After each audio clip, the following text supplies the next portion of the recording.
Reduce the total consumption and protect the environment. Ultra supercritical technology using extremely hot steam has achieved the highest efficiency. But what about the older plants?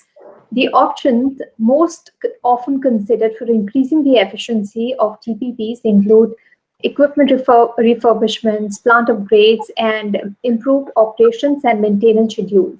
Now, conversion of subcritical units to super or ultra supercritical units would raise efficiency substantially, but does the capital cost justify the improvement? These are some of the questions that issues that we want to talk about during this panel discussion. Please welcome our esteemed panelist who will be speaking on improving energy efficiency of thermal power plants. Please welcome Mr. P.K. Mohapatra, Member Expert Appraisal Committee, the Ministry of Environment and Forest and Climate Change. We also have with us, and please welcome Mr. Shakti Kumar Pandey, former Executive Director, ONGC, New Delhi, who's also with us. We'll soon be joined by Mr. P.D. Sewal. He is a former member Thermal CEA, and he will also be joining into this discussion. But we're very glad to have Mr. Mohapatra and Mr. Pandey with us. So I'll hand it over to you, gentlemen, to take this discussion forward. Yeah, thank you very much, and I am thankful to your foundation, the Mission Energy Foundation, for giving me this opportunity to take part. And about me, I started my career in 1980 as a trainee in NTPC. So almost up to 39 years, I retired as a direct technical. So currently, I am a member ESC at an MOEAF. So as far as efficiency is concerned, so many people, I think organizations, they have their own concepts, but the basic remains that when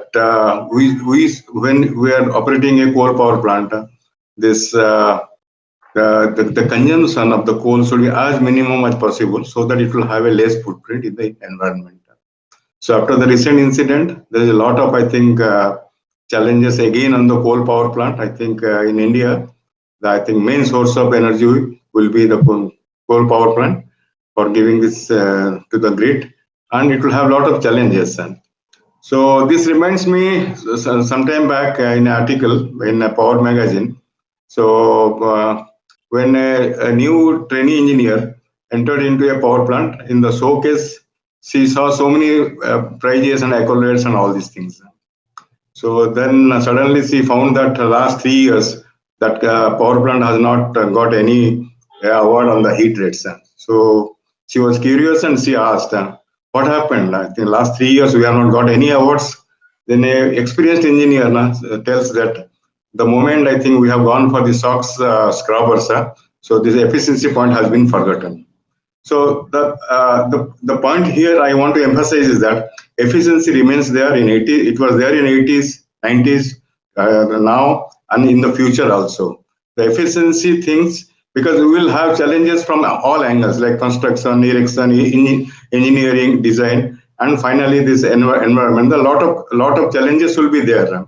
So, but the main theme, that is the efficiency, which we are going to today, we are going to have discussions. Will deliberate. It will be always there as long as the power plant exists.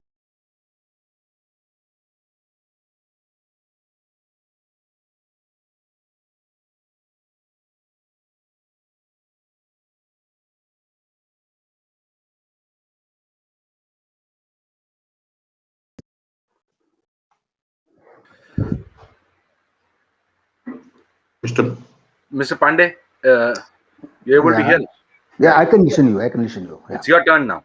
Yeah, it's my turn. Okay, thank you very much, Mr. Khatri, Madam Anisha, Mr. Mohapatra, for giving me an opportunity to speak on this platform. When we talk about the energy, economic, and environment, All the three go together. You can get at the cost of another. You remember those days. Am I clear, Mr. Khatri? Am I clear? Am I visible? And Yes, yes, yes, yes. Everything is. Yeah. That's thank you very much. So if you go back in the primitive age, people used to get the warmth from the sun, get the cool from the wind. Then wood came into the existence. Then coal came into the dominance. Then oil came. Now gas has come. Now renewables are coming now. So these are the stages of progress. So if you think in the broader term, we are getting more efficient form of energy for the prosperity and progress of the humanities. Now today, wood is forgotten. Coal has become obsolete. Oil is undesirable. Gas is preferred. And renewables are desirable now. So if you see the stages of progress, you'll find that it is nothing but improvement efficiency. Efficiency is such an important part for the energy generation that unless it is not improved, there is no question of the progress and prosperity of humankind. There is a concept in the European Union 20-20-20. Under the Paris Convention, where they have decided that they have to control the temperature, restrict the temperature rise to 2 degrees centigrade to pre-industrial level. They have decided the pre-industrial level shall be 1861 to 80. And they have decided we can achieve that extent such that the global temperature should not go beyond 2 degrees centigrade from the pre-industrial level. They have given a concept 20-20-20. That says they want to do so, increase the efficiency of the equipment by 20%, replace the fossil fuel by that 20%, and get renewables by the 20%. That's the concept of the European Union's thinkers. So, needless to say that how much energy efficiency is required for the progress and prosperity. Today, you know that most of the thermal power plants are run by the coal. Our India, we have got, as you know, we are beating 16% of the world population, but we have on the 2.4% of the land. We have 4% of the 4% of the land, 4% of the water, 0.3% of the oil, 0.6% of the gas. In such situation, when the resources are not sufficient enough to meet the requirement of the Indian humanity, it has become very important to increase the efficiency of the power plant. When we talk of the efficiency, we talk of the power. Today, coal reserve. Basically, you know that today the coal emits maximum carbon dioxide to the atmosphere. It has been found that the oil emits around 75% of the CO2 that coal emits, and the gas emits 50% of the CO2 that coal emits. So, if you want to improve the efficiency, we have to increase the burning efficiency of the coal. God has given, you know, the estimate says that the rate at which we are consuming the coal today, we can go for more than 110 years. But to take the oil and gas, it is hardly 15 to 20 years. So in this context, the coal-based power plants efficiency improvements plays a very important role. If you take the 90% of the power plant in India running by the coal now, and the coal burning efficiency is something that is very important for the Indian context. The countries we do not have much coal, they are burning only gas.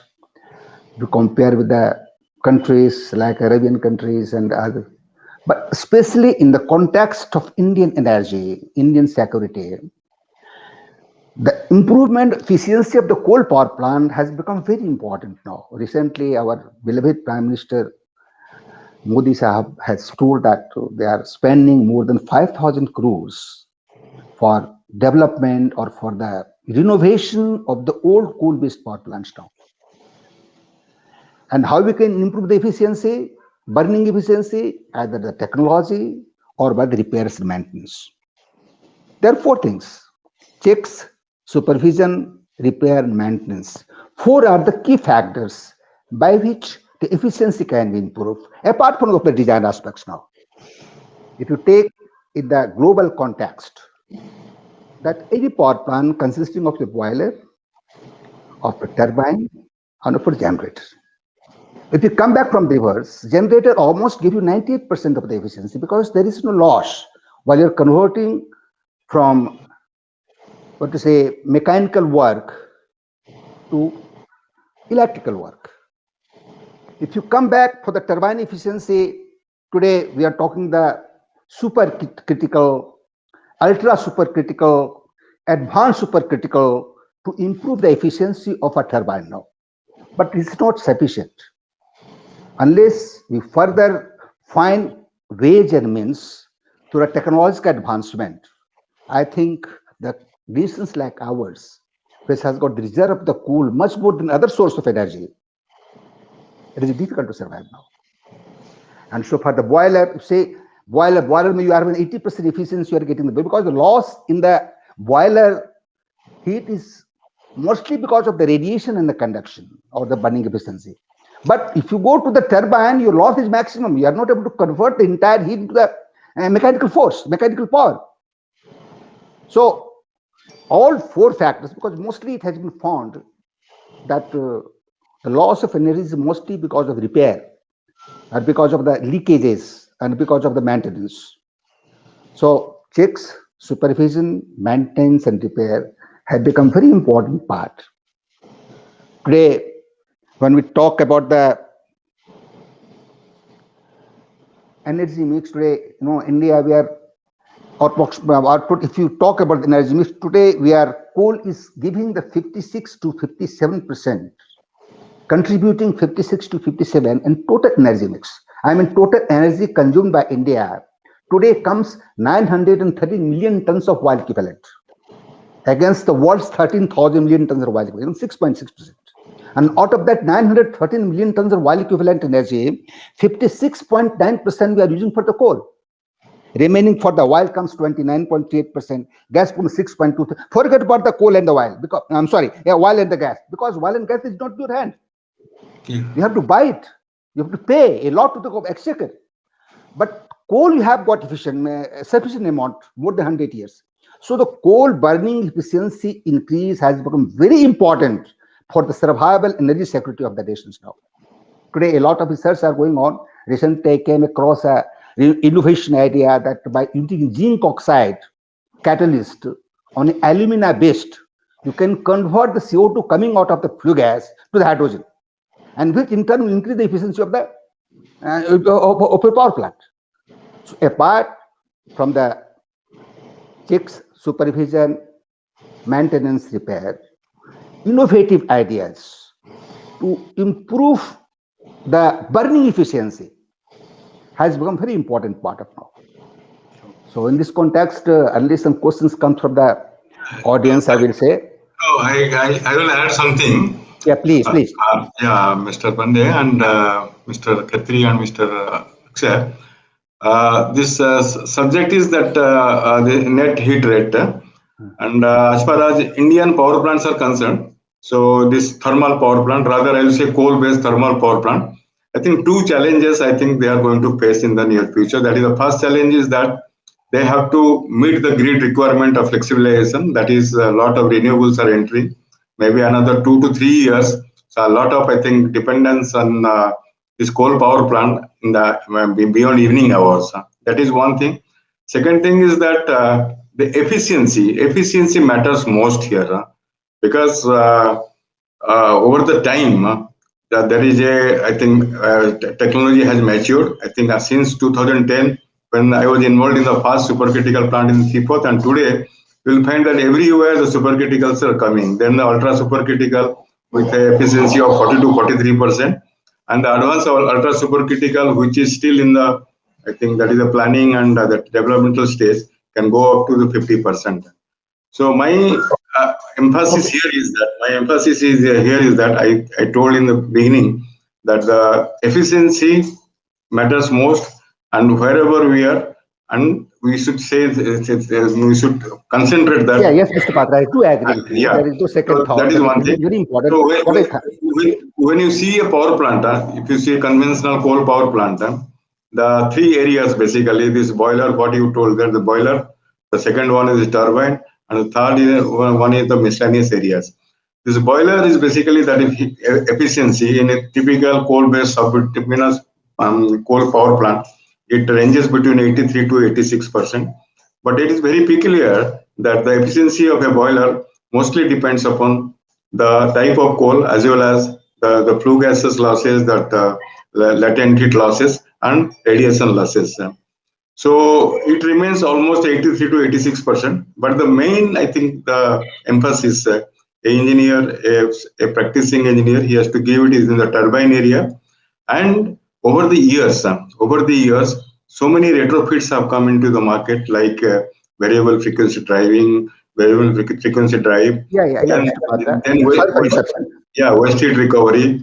So those are the things it has come, because finally the days ahead are having, because power sector has always seen, means I started my career in 80s, from since 80s, 90s, 2000, every time there is some challenge, and it is in different form. Like the first in 80s, you will find that design adaptability to Indian situation. Then operation, whatever is available with the 200 megawatt, 500 megawatt, maturing our operation. Then the maintenance based, we learned it. And finally, supercritical, we have already learned, I think almost last 7-8 years, we have been seeing the lot of supercritical has come. But the main challenge will come when the renewables will enter. All these plants, they will be operating at a very lower PLF, that is 50 to 60% PLF, where that time the heat rate and the efficiency will be really, it will be in a very bad condition. And we have to prepare for that to maximize that efficiency during that period. So that is one stage which is coming very soon, that this renewables will make this coal power plant to operate at a 50 to 60% efficiency. But again, I'm telling you, this been seeing the Indian conditions and all these things because of this hydro. Now the hydro also is got a jolt. So this dependence on coal power plant will be there. That is for the next 10 to 20 years. What we were thinking that Paris Convention, the net zero for India, maybe this coal power plant, which is the backbone of India's, I think, grid, will take us through a, I think, very rough terrain to a net zero, a good net zero conditions. So, okay. so that is one area.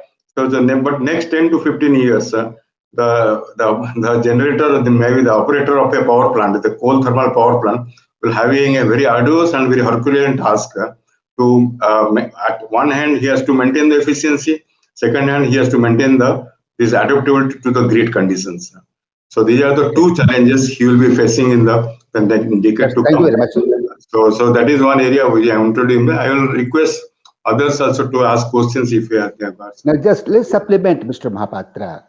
I do agree with you. I respectfully apologize with you, but I don't say that technology has matured now. Technology has not matured. It has to go to too many advancements now. Recently, Institute of the Sisters, they have told, they are doing something to increase the, to convert that CO2. As I told you that Mr. M.M. Sharma articles, they are finding some catalyst by which they can convert CO2 into S2. And in terms that S2 increase the temperature and that you can harness the energy.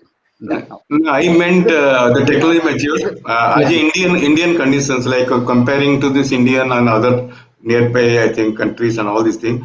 India adopted the supercritical technology very fast. In the last 10 years, we have gone to all sort of supercritical technology, like say Hitachi or Toshiba or GE or our own BHL. So everywhere, whatever technology is there, even the Russians, the fast Sipat and the BARD, we have got this Russian technology. So we have understood. So because I don't differ with you. We are not doing something. We are doing a lot. The technology, what you are referring is that the advanced technology, where like the gasification, where we are lacking, basically the gasification, coal gasification from turbine.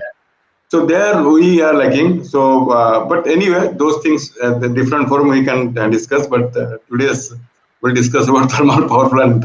Many thanks for that. So we'll have some more questions. Anything, Mr. Khatri? Just Khatri, if you kindly permit me, I'll speak only 2 minutes more. Yeah. Clarify that. You kindly permit me, sir. After you clarify, I would I came to announce that if participants would like to ask questions, yes. There is a raise hand button below bar.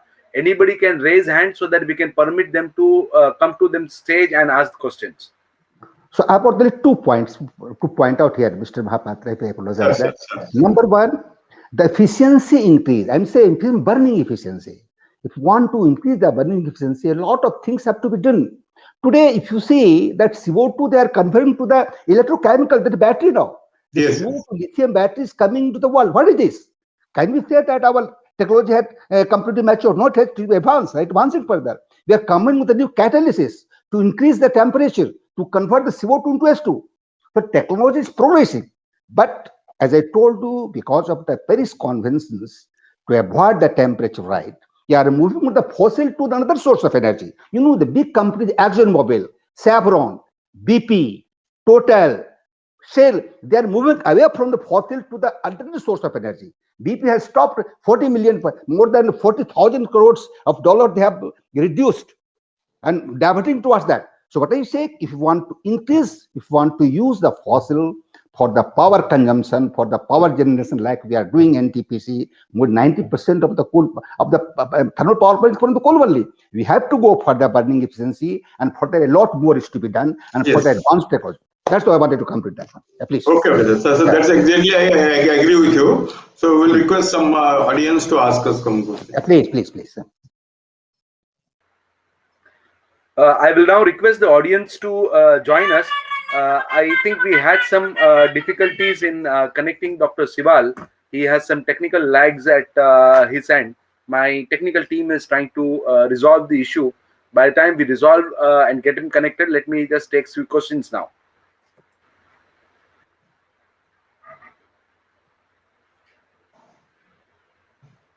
Anisha, you could further take the control. Yes, I had seen, Mr. R.D. Mathur wants to ask a question.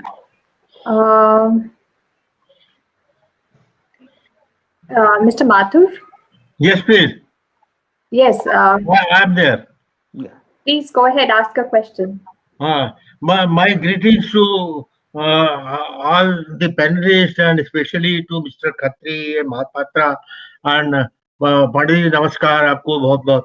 Sir, my humble submission is this, that coal remains a dominant power producer.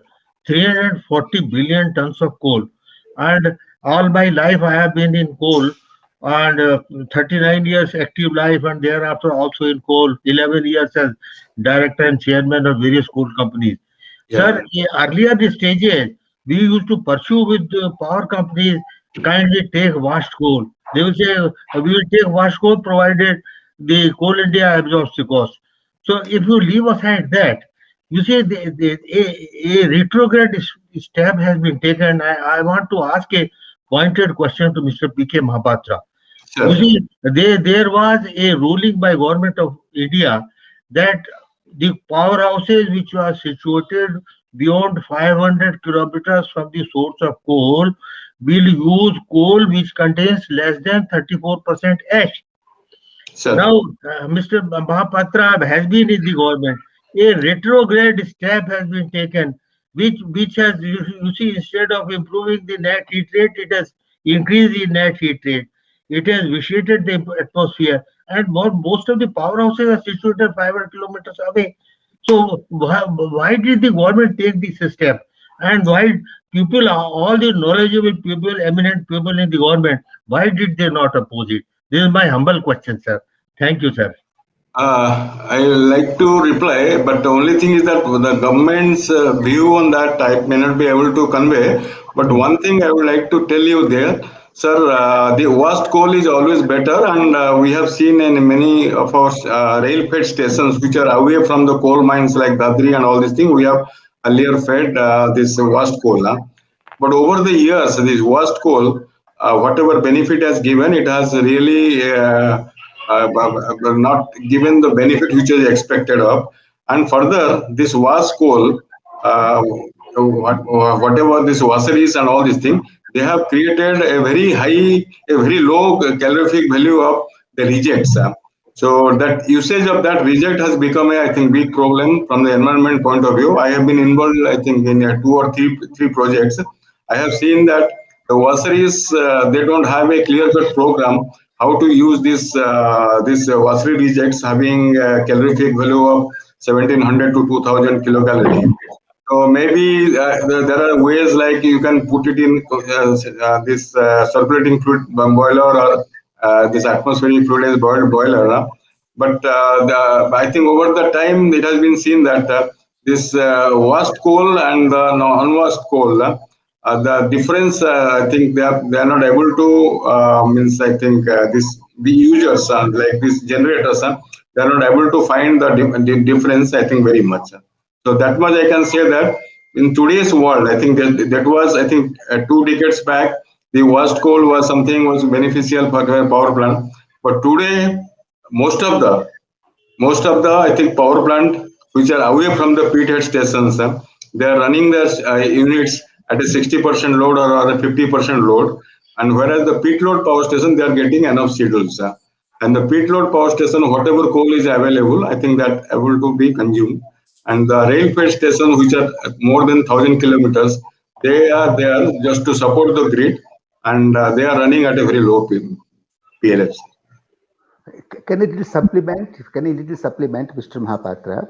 Look, if you go to that, there are 4 types of losses globally all over the world now in the power plants: sensible heat loss, latent heat loss, radiation convection loss, and unburnt loss. Unburnt loss is maximum in the coal, either in the form of fly ash or in form of the impurities and burnt to that now. So in order to just minimize the losses and just that I can improve the efficiency, the coal quality, basically I'm not from the coal, so I cannot give too much, but the coal quality and most fitted aspects by which there is to be improved now. So in the coal, what I'm finding perhaps unburnt combustion losses is maximum in the coal. Yeah. That's all. That's the one to supplement it. Mr. Mathur, can I have some? Yes, sir. Sir, I was just thinking, really wondering that while we talk of improving the heat rate, and now there is a cap of 2600 kilocal per kilowatt hour, 2600 kilocal. Now you see, the point is that government has to initiate such policies which help to reduce the what you call the will help to reduce the pollution of the atmosphere. You see, in Delhi, Delhi where I live, so in the morning when we go for morning walk, it's not possible because say the air is very bad, and everybody says it is because of the coal, Badarpur, this and so many powerhouses, Dadri, they are all contributing. Now the point is that if we have, you see, God has given us coal, God has not given us oil, and God has not given us gas. So we whatever God has given, we see. Right. I think we have Mr. Reddy joining us as well. Mr. Reddy will come to you. Request you to please mute yourself. Let's hear Mr. Sibal first. Mr. Sibal, thank you so much for joining us. We are very privileged to have you with us. Mr. P.T. Sibal, former member of the is with us. Yes, Sir, please go ahead and address the audience. We have been talking about the efficiency of thermal plants. If you have had a chance to listen to the discussion, sir, please go ahead and add what you would like to say too.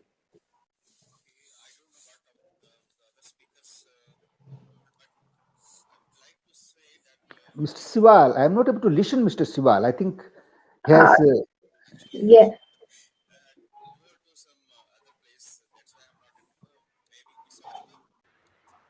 Madam Yes, Anisha, can I, Mr. Sewal is not audible. Request Sival to refresh his screen. Mr. Sivan, can you please refresh your screen, because we can see you, but your audio is very muffled. Correct. His microphone is not properly connected, I think. I think so. Yeah, I think it's right. Yeah. Akshay, can you ask the technical team to get this resolved at the earliest, please? By time we take a question from the audience. Absolutely, I'll get in touch with him. Okay.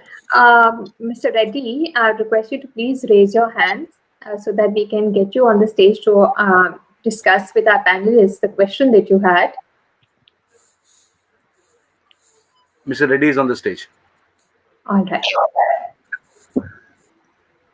Yes, good morning to all of you, and great respect to Mahapatra ji, and thank you for inviting me to this program, Mr. Khatri ji, Mahapatra sir, Shakti Kumar Pandey ji, and Mathur sir.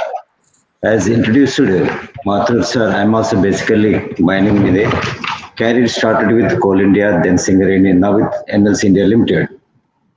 When they have invited me, and now working as CEO of constructing power plant, where of 660 megawatt supercritical power plant. When this issue came, what I thought, what I can.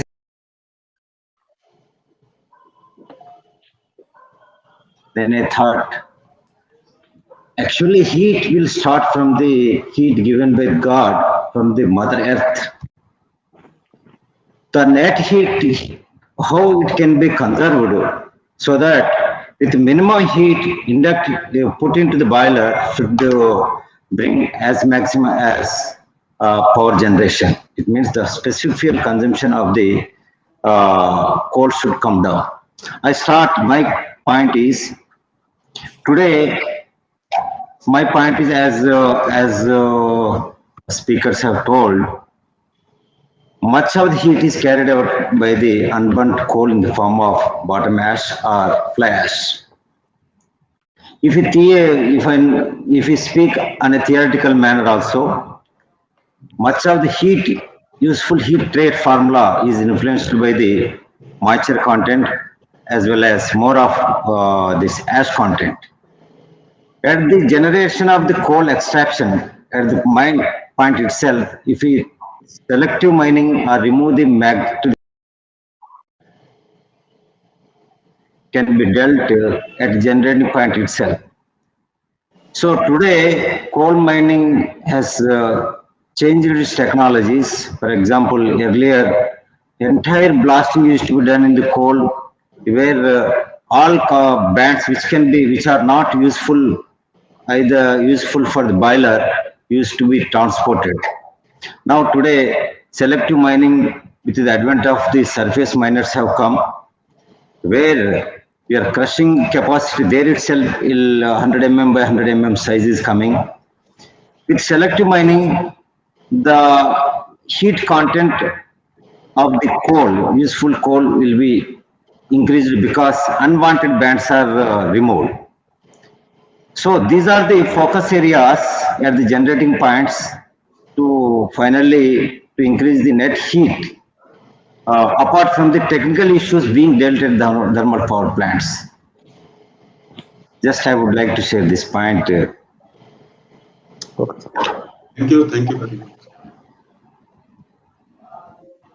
Right. I think Mr. Janvijay Mahapatra Mr. Reddy would request you to please mute yourself, and Mr. Mahapatra, please go ahead and ask your question. If you want to address it to a particular speaker, please do so. And please be specific with your question. Very good morning, sir. Very good morning to Mr. Mahapatra, to all the panel members. This is a very apt topic that we have taken up today. So what the net heat rate, obviously, when we talk about net heat rate, it obviously is a combination of thermal efficiency as well as the APC also. So what as generators, while we can be very sensitive to reducing the optimizing the thermal efficiency. Coming to Mr. Mahapatra's point that and the discussions that we were having with regard to why the government took a retrograde step, I think the whole buck stops at the tariff. We cannot tell that that the generators have the capital, have the money to put in to optimize the process, but they are not doing. I mean, if the tariff is not passed through, then obviously generators are a little bit helpless. So my question to the panelist is whether in the present regime where tariff for the thermal generators is a big question mark, there is a big question mark, how both the issues of optimizing the technology and APC by taking high efficiency drives and all that, how it can be addressed properly. Thank you. Is it addressed to whom? I mean, Mr. Mahapatra, your question is addressed to whom? Yeah, let me, I am in the field, like Mahapatra, I am in also field. Let me share my thoughts first. And thank you, sir. As far as this coal plant efficiency, it is a big subject. And as I rightly told that the boiler first, then the turbine, the third one, the generator and the other auxiliary power consumption. All these things, I think they group together to have some sort of economical values. And somebody will have economical value, like me, for me, it is like this environmental value. And I will always see that the minimum coal consumption per kilowatt hour of energy generated. So now already our regulators, CERC has accepted our part load, I think, operation, this efficiency and the heat rates. So, but up to what extent it can go, only the future can tell. Maybe very soon, maybe 1 or 2 years, when a lot of renewables will be coming, all these plants will be operating at certain, I think, regime where the heat rate will be a very, I think, the large one, the efficiency will be the very less efficiency. And there will be other, I think, emergencies like how to run this 1 CP or 2 CP or 1 BAP or 2 BAP or 1 fan or other fan. All these things depend upon the safety. Yeah? So now the question is that when you come to the generator, because he has to build in everything in his, I think, portfolio, like all the environment measures, all the economic measures, all the efficiency measures, all these things he has to put. And finally, with what we are comparing? We are comparing with the price of the electricity in the free market, say the exchange. So for that, I think all these challenges, I think, put together, the generator will face, I think, a lot of challenges, and that too, not only in a day, 3 to 4 times he has to face challenges. In a season, I think many times he has to, and the whole year he will be having a lot of challenges. And for this, his operation practice, his maintenance practice, and his total the retrofit practices, it has to be totally on the basis of economics as well as with the requirement to suit into the grid conditions. Right. Mr. Sival is also with us. I would request Mr. Sival to weigh in on this question because Mr. Janmijay spoke about tariffs. Mr. Sival, if you got the question, would you like to respond to that?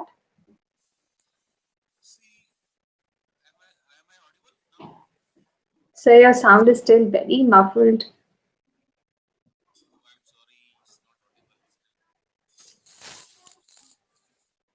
Right. We request Akshay to fix your audio. Yeah, Mr. Sival has to just change his microphone or refresh his screen. Mr. Sival, can you please refresh your screen? Or probably give permission to his microphone. There's some, but anyway, we have told the technical team to reach him. I think the question can be answered by Mr. Pandey also. Yeah. The question of Mr. Janmijay Mahapatra, Mr. Mahapatra, if you look in totality, there are 2 aspects. One is the tariff, the other is the production cost. When you talk about the tariff, it comes about the government's policy, which will be changed depending upon the requirement, social conditions, social need, and all that. Production cost, when you talk the efficiency, it is more emphasis on the production cost. how much you invest and how much energy, out of how much energy, how much energy you can get for the usability or utilizations now. Again, I am repeating that, okay, you can increase the efficiency by 0.5% and 1%, 2% by controlling sensible heat loss or the radiation loss or the unburnt combat loss or the latent heat loss. But main thing lies in the technological advancement. And I'm sure it is going to happen in next 20 years because the stern action taken by the whole world and the sensitivity towards the environment.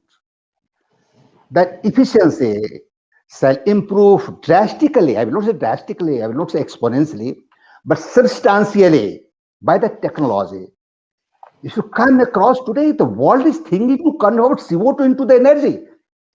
As I told you, you see, you go to Spain, you go to the Norway, even America, Germany, they are trying to find out how CO2 can be harnessed to give the energy. I gave the example of the lithium CO2 battery. Did people think 10 years before that CO2 can give? People used to think that CO2 has no latent heat. It has not the heat content to that. It cannot give energy, but today CO2 has become the source of that.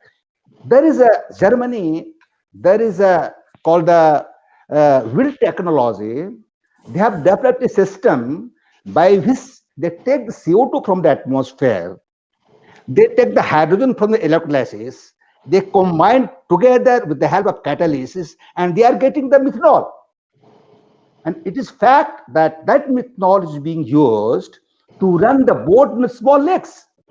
Can ever people think that CO2 can give the open energy to make the methanol? So what I say, okay, we are talking about the efficiency, we are talking about the repair, maintenance, checks, supervision, losses, latent heat loss, unburnt loss, sensible loss.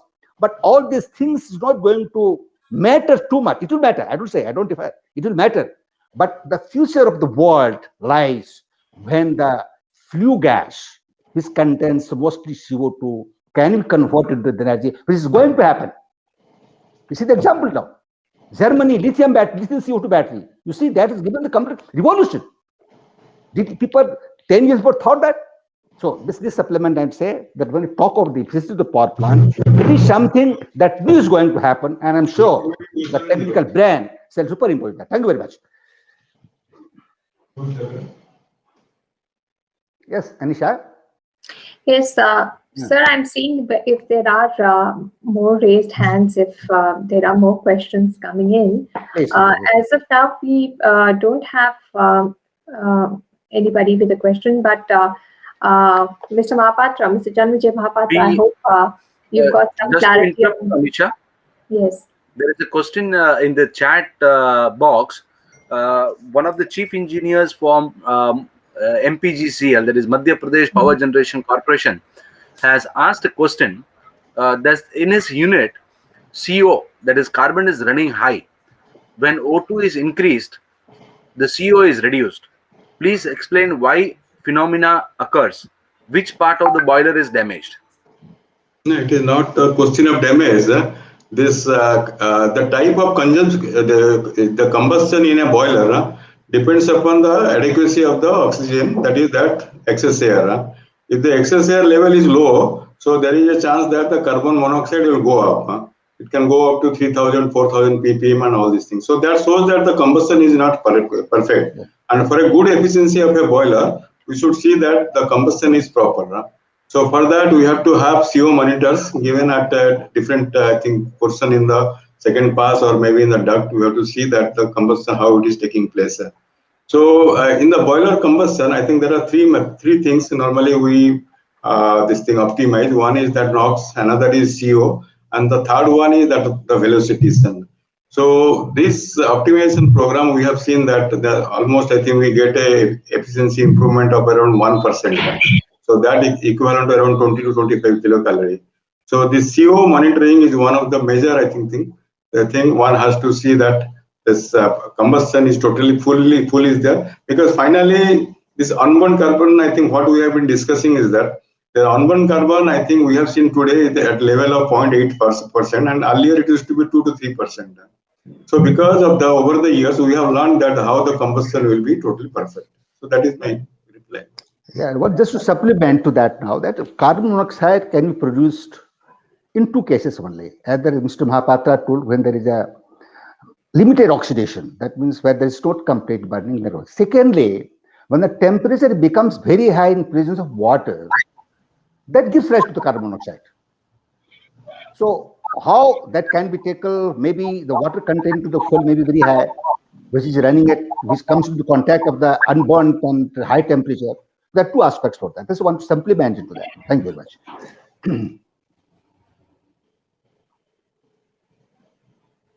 Right. I think we have another query coming in from Sameer Panda. Could you turn on your video and please go ahead and ask your question? He's with Methane Power Plant in Dhanbad, India. Please go ahead and ask your question. Hi, everyone. Good morning. Good morning. Good morning. This is pertaining to the net heat rate optimization during the part load operation, where Yes. where you see the environmental projects like FGD and DNOx contributed. As recently, Power Ministry has intimated that the projects have come early by 2015 and onwards. Should have to think whether FGD and DNOx is really required in this lower PLF regime. No, this I have already told. I think we have got a lot of challenges ahead when the plant will be operating at the lesser PLF, that is the 60% or 50%, something like that. The first major challenge is for a supercritical. If you run it below 70%, there is a lot of problem in the boiler combustion, and it will enter into this dry zone, wet zone many times in a day, and it becomes the operation becomes really critical. So,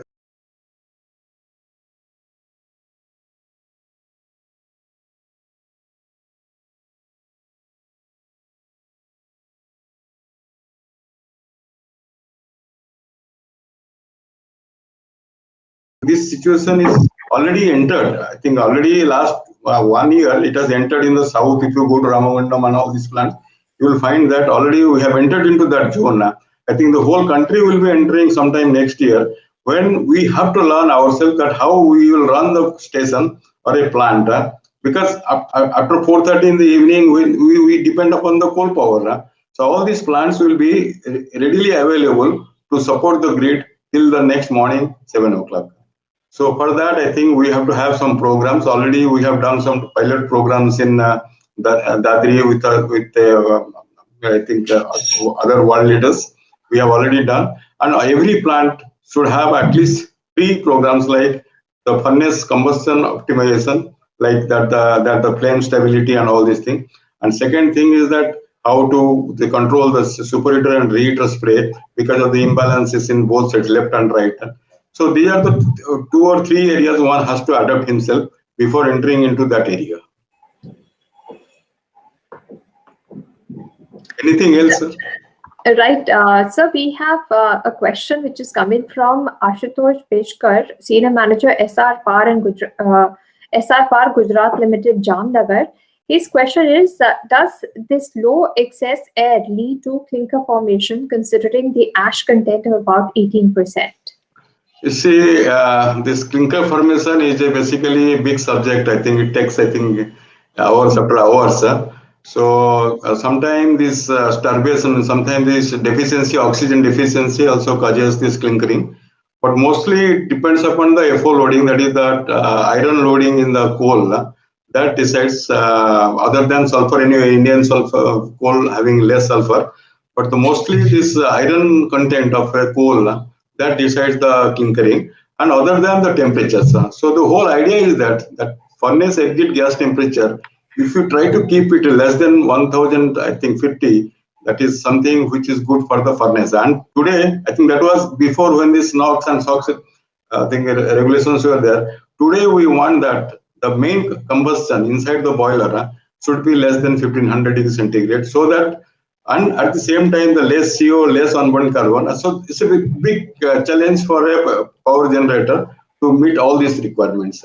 But one thing is very sure, that the moment you go for oxygen deficiency, the moment you go for a FO loading high, means that is the iron content in the this thing, or sulfur content, or the temperature of the furnace is high. So there is a chance of the slagging, then the finally clinkering will result into.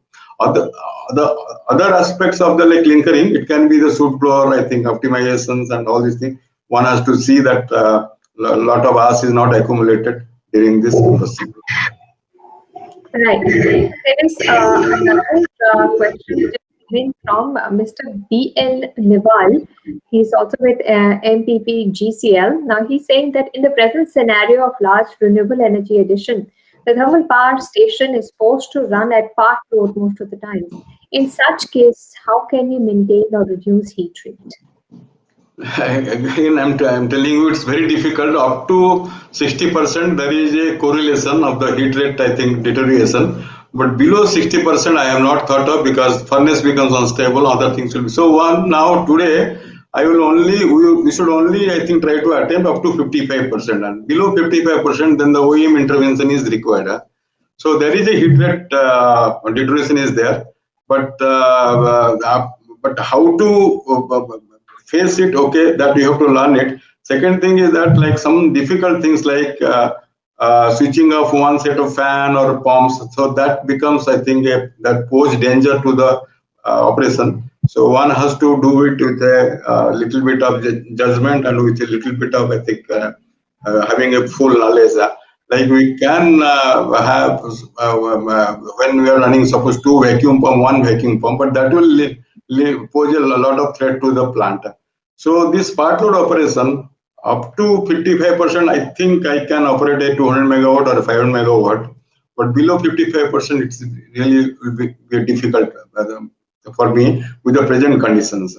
I have to take a lot of oil support and all these things, and I have to be totally attentive, because I cannot just put it on auto and go. And I have to see that how this boiler is, because every time the coal changes and every time the load changes, the things also change a lot. Very sensible question. Very sensible question. Is it Mr. Siwal? I don't know. And did you see that, that is our Prime Minister have already announced that we are shifting more towards the renewables. They have told by 2030, around 45 to 50% power requirement will be met by the renewables, and the gas, which is contributing 6.3% energy basket today, shall go to 15%. And those increase to the 15% mostly come to the power sector now. So what the question, I don't know the name of the questioner, but it's a very sensible question. But the time is going to come when the coal shall not dominate the energy market.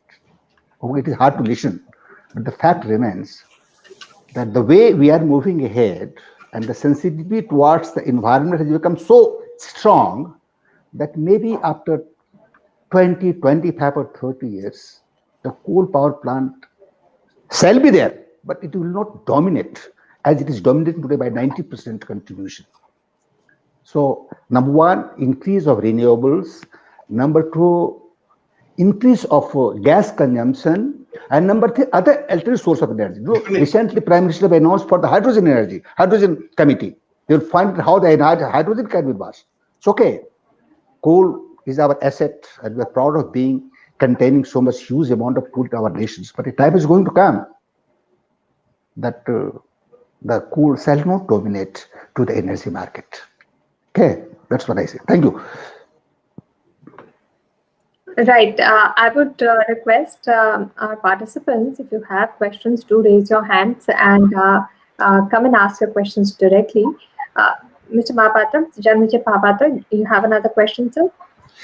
Yeah, this is a question to Mr. P.K. Mahapatra. It is regarding, because we hear that the technical minimum age of now, as recognized by industry-wide and as per the various tariff regulations of CERC and the state regulatory commissions, it is 55%. But we understand that various pilot projects have happened where the technical minimum, it is proven that they can turn down it up to 40%. So is there any policy that is in the anvil where the technical minimum is going to be reduced still more to 40%? Because as such, running at 55% is a challenge with regard to, because the coal sources are varied for a power plant now. We depend on many sources of coal, unlike earlier, where we used to get reliable coal supply from a particular mine. Now with such different coal calorific values, this will be again a whammy, double whammy for the generators.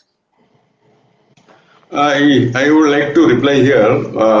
See, this 55%, I think now it is there. I think whether it will be changed or not, that is government's, I think they will have. But people have seen, they have gone up to 40%. But my experience, if you see north, south, east, west, the coals, where east, I think where the coal is so bad, you cannot even maintain at 60%. When you come to the central coal fields, so like Singrauli, Vindhyachal and all these places where the coal, you get a good quality coal. So there you can go up to 50% easily. But two things normally we depend. One thing is that how is the coal? Second thing is that how big is the boiler? If the boiler is a compact one and the combustion is supporting, so it is having its own problems also, like NOx and all these things also will increase. But it is like a sustainable, I think flame will be there. I think that is, then it will be reliable operation. If the boiler is a big one and the coal is a bad one, so definitely there will be a lot of, I think, uncertainties and one has to be very careful. So it is, the question is that once you have installed your own boiler and all the power plant and all these things, and you are getting a coal, something like, and if you are comfortable in a particular region, so try to maintain it. Don't get into any risk area just because you have to say that you have to go down to this, say, below 55%. So then one has to check and see that whether it is safe to go below that. But as far as the thing with the present, the thing furnace, the configurations and this whatever arrangement is there. So we now are somewhat, I think, which is okay with the 55%. But below 55%, we have to have deliveries. Okay, thank you, sir. I got a last, I think, just one statement. Everybody is waiting for this net zero. I think net zero is something where this carbon neutrality will be there. So it is something, I think I can see that I may not be able to see it, maybe 2050 or something like that in India. Yeah, we are at 2050. Yeah. So it is like crossing a river. The river you have to cross over the, I think, coal power plant only. We can go. Otherwise, because we don't have much of energy storage, we don't have much of hydro storage, we don't have much of nuclear, we don't have much of other, and whatever we are building up now, it will take 10 to 15 years. So till that next 2 decades, I think we have to go over the, I think on the back of this coal power plant, we will have to cross this river, and for that, I think the efficiency and environment, the 2 major things we have to see that it is the efficiency is the highest and environment is the least impact. So, right. so that is my request to all the audience, that whatever we do, we should do it that we should have the highest efficiency, like whatever heat rate and all these things, it should be as minimum as possible. Or maybe if you are putting up a power plant, I have seen many plants now being put over 60 megawatt, 100 megawatt, something like that. Yeah, these captives and all these things. But I feel that they are having a lot of, I think, problem with the efficiency and all these things. So we should go for supercritical, ultra supercritical, rather supercritical days are over. Ultra supercritical we should go. Like we already in India, we have got 2 or 3 ultra supercritical with a heat rate of turbine heat of 1770, and that is total heat rate of 2100. So that is my submission to all, and thank you very much for giving me an opportunity to share my thoughts. Mr. Mohapatra, we'll take one last question.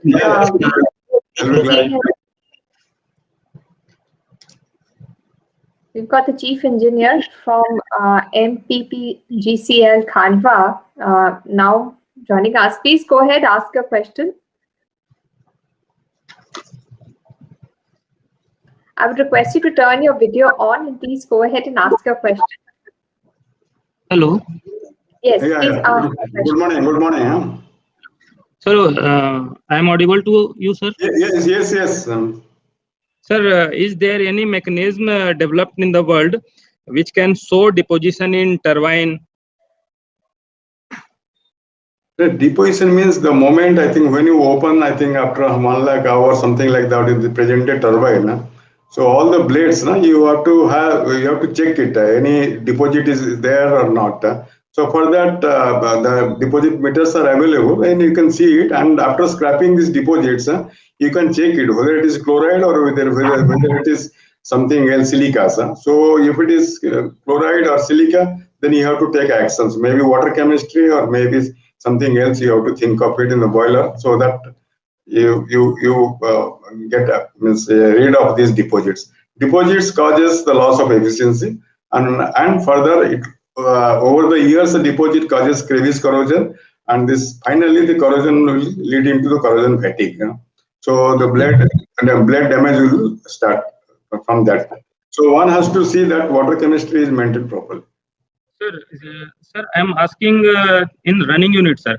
After shutdown, running units, till now we have not seen anything.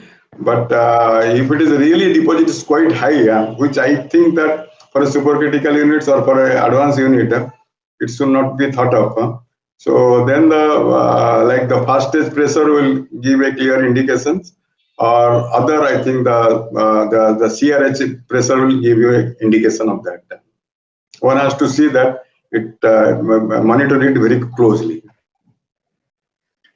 All right. Thank you so much, Mr. Mohapatra, for answering so many of these questions, and to Mr. Shakti Kumar Pandey, former Executive Director ONGC, for joining us today and answering so many questions. It was really a very nice animated discussion about improving the efficiencies of thermal coal power plants and the daily problems that they face and what could be the solutions. Thank you so much for joining us.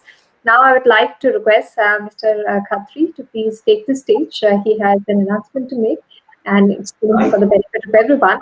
So take it away, Mr. Khatri. Yeah, thank you very much. Thank you very much. Mr. Khatri, can I have a word? Mic to me. Can I have a word? I would apologize if some questions of some participants not asked or answered, which can be taken during the due course. We are running short with the time. With this, I'll take just 1 minute to announce that we are going physically from April. We have announced a program on fly ash utilization, which is a very important subject in our country. When we started discussing about fly ash utilization in way about 2010, the utilization was about 46-47%. And now we see the utilization to come up with approximately 63%, with various technologies coming in and various plants taking initiatives in utilizing their ash.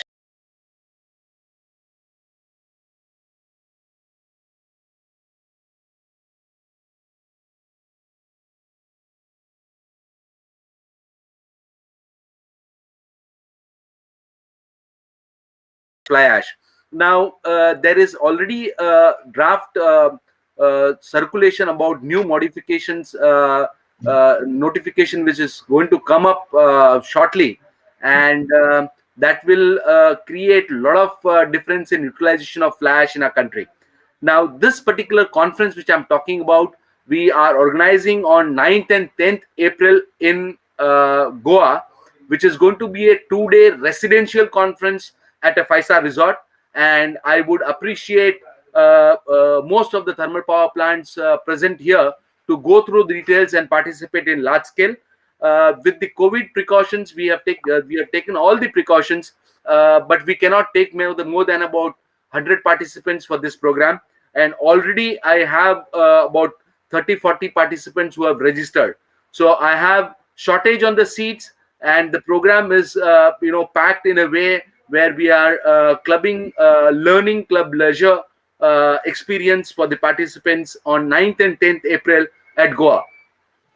My team will share the details on the WhatsApp also, and maybe many of them would have already received them. I would look forward most of them to come in large scale and participate, send their registrations at the earliest. I would now thank Mr. Mohapatra ji for taking his time for this panel and being with us along with Mr. Shakti Pandey ji. Thank you so much. Thanks, Anisha. Thank you once again, Mr. Khatri. Pleasure is mine. Yeah, Thank you very much for inviting me on this platform. To Mr. Khatri, to beautiful Madam Anisha, Mr. Akshay for inviting me on this platform. Thank you very much to Mr. Mahapatra, the expert. I learned a lot of things from him, sir. And I thank you very much for this sharing and knowledge. And thank you very much to all of you for inviting me. Thank you very much. Thank you very much. Give me a moment. And I thank Mission Energy Foundation for having this program. I really appreciate that, like themes like asset utilization, then waste to energy, and the last one is the biomass firing. So such, I think, topics which are going to come in the future, is that they are the most, I think, the apt topics which Mission Energy is taking up in a totally national platform. I'm sure that Mission Energy will definitely have all the success in all these endeavors. I thank Anisha Madam. I thank Mr. Akshay Misra for giving me this opportunity. Thank you very much. Mahapatraji, I would, on this open platform, I would humbly request for your present at the Flash program also, and I will personally write you down.